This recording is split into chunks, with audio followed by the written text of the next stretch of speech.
যদি তুমি আমাকে বিয়ে করতে রাজি না হও তাহলে তোমাকে এইভাবে আটকে রাখবে, কেউ তোমাকে খুঁজে পাও। আমার তো তোমাকে কষ্ট দিতে ইচ্ছে করে না সোনা। আমাদের বিয়ে উপলক্ষে আজকে রাতে ব্যাচেলার নাইটের আয়োজন করেছি, তা নিয়ে একটু চিল করবো। আমাকে আজকে রাতটার জন্য একটু অ্যালাউ করো। ব্যাচেলার নাইট তো খারাপ কিছু না।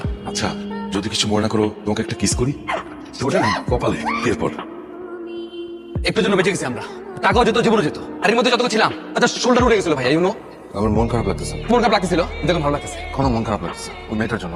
মনে হচ্ছে একটা কাওয়ার্ডের মতো একটা মেয়েকে বিপদের মধ্যে ফেলে আমরা দুইটা নিজের জীবন নিয়ে পালায় আসছি। তো হওয়া উচিত তাই না? মানে একটা মেয়েকে চিনি না যাই না তার জন্য কেন আমরা আমাদের লাইফটাকে রিস্ক নেবো ভাইয়া? তুমি একজন ফটোগ্রাফার, মডেলের অভাব আছে, এত সুন্দর সুন্দর মেয়ে থাকতে এই মেয়েটার মধ্যে কি মন দেখলা যে তার প্রত্যেকটা কথা তোমার বিশ্বাস করতে হবে? বি স্মার্ট ভাইয়া প্লিজ। একটা মেয়েকে বিপদের মধ্যে ফেলে আমরা দুইটা ইয়াং ছেলে পালায় চলে আসছি। কিভাবে স্মার্ট হলাম রকি? চলে যা, মানে ঢাকা গেলে তুমি এখানে কি করবা?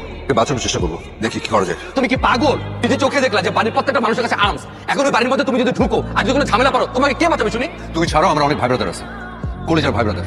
আমি জানি আমি যদি বাঘের মুখেও পড়ি ঠিকই আসা